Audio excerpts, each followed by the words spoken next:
jong bende manya bedo kae ka warango wang'ama bedo waneno lokruoge ma kamano ka koro akela ne CPA Evans Ogutu mondo mi wane chal mar wach.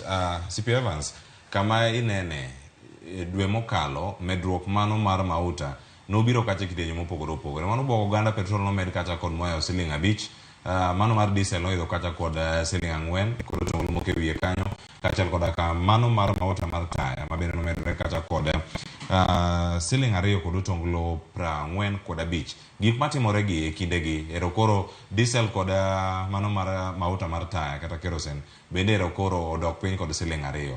Tiende nang'o? Iwacho ni omede kod siling 4 ogol siling 2 ne japiny kata ka jalonyo weche mag uchumi. Inya nene yo machalo nade? En kwan mane ma sirkal goyo to nyaka oganda bende koro donjo e yweyo mar rusa ma koro sikuku ochomowa dwe manyien.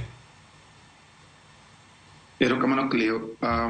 Ne wan gi paro ni EPRA, the Energy and Petroleum Regulatory Authority, ne dhi bedo gi paro mar medo nengo mar mafuta kaluwore gi statement manyocha ogol kuom CS marwa mochung'ne Ministry of Energy. But surprisingly gima yudo nengo mar petrol king'iye yudo ko obedo maintained, manyiso ni factors kata gigo duto mane oketo nengo mar mafuta e dwe mar 11 mar petrol pod gi remain constant. Mane an assumption mawacho ni kaluwore gi policy decisions makoro gikawo, ok gine gimomiyo nengo mar mafuta petrol nyalo dok piny kata nyalo dhi mbele. To gichako ging'iyo matut gineno ni nitiere the information makoro gin go makoro nyalo chako duoko nengo mar diesel piny mos. E gimomiyo an gi pacha and na para ni EPRA should be audited. In fact, the legislative arm mang'iyo oversight body mar EPRA, it should be audited mondo wang'e ni adieri gik momiyo gichajo oganda, gimomiyo transfer that cost burden to the common mwananchi.